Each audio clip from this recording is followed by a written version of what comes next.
Welcome to QuestPod, the unapologetic question forum where your voice truly matters. The only place where the real questions are being asked, your questions. Today, I want to submit to you the following question, understanding, of course, that all life is precious and equal, and that we don't condone violence of any kind, anywhere, from anyone. When Israel bombed schools, hospitals, and refugee camps, Washington called it self-defense. Not war crimes, not terrorism, just self-defense. When Israel flattened entire neighborhood in Gaza, the US repeated the same rhetoric.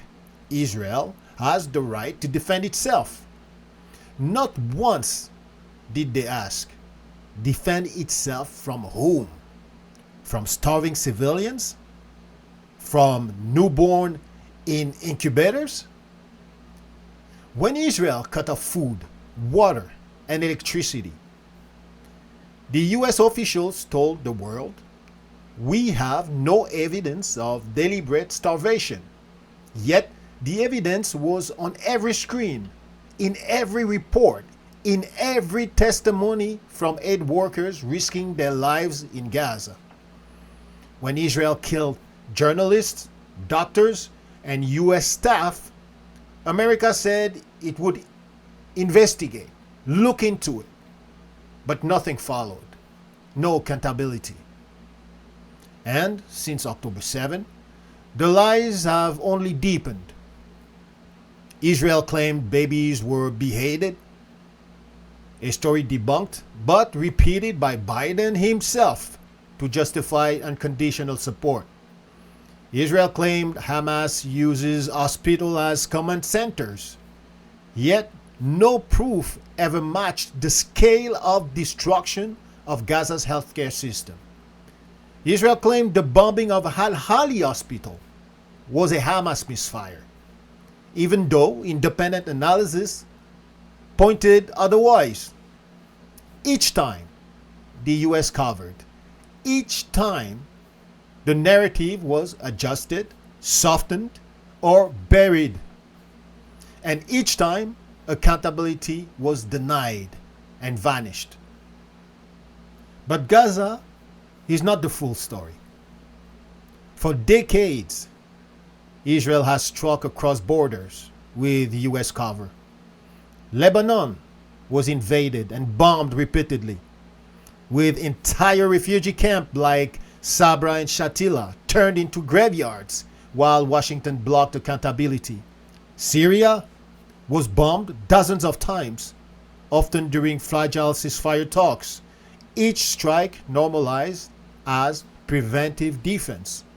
Iran has seen its scientists assassinated, negotiations sabotaged, and even passenger planes shot down, all while Israel was shielded from consequences by the United States. Palestinian negotiators, from Ghassan Kanafani to Ismail Haniyeh and other political figures, were assassinated while talks were still on the table. Each killing justified, excused, or simply ignored by America. And this didn't stop with October 7. It escalated. In Lebanon, Israel assassinated Hassan Nasrallah and Hezbollah commanders and bombed neighborhoods, dragging an entire country close to war. In Syria, strikes intensified, hitting airports, convoys, and civilian infrastructures under the excuse of, you would have guessed, preemptive threats. In Iran, senior officers were killed in Damascus and beyond, a continuation, of course, of Israel's long campaign of extraterritorial assassinations. And in Qatar, a country hosting delicate ceasefire talks, Israel carried out targeted killings, violating sovereignty while claiming it was still committed to negotiations. Even Egypt, the broker of past truth, has been openly threatened warned that its role will be bypassed if it doesn't fall in line with Tel Aviv's dictate. And now, Trump and Netanyahu are selling their peace plan. Trump, that we know, has boasted about turning Gaza into the Riviera of the Middle East under US oversight, while Netanyahu on his side had openly declared there will never be a Palestinian state. This is the real pattern.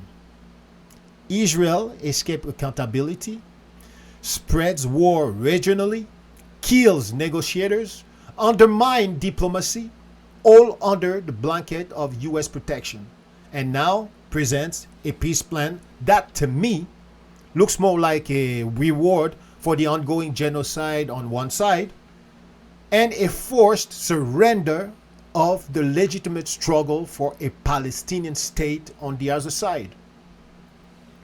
So my question to you today is, if Israel has bombed civilians repeatedly, assassinated negotiators, destabilized entire regions, and the US has constantly shielded it from accountability, and if Gaza is still under siege and neighboring countries feel the threat, can Palestinians really trust a peace plan drafted by Trump and Netanyahu?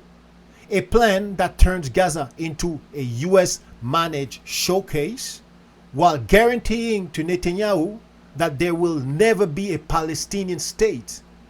Tell me, is this so-called peace proposal trick or treat? We want to hear from you. Comment below and let us know where you stand and why. Be honest, be clear. Your voice matters.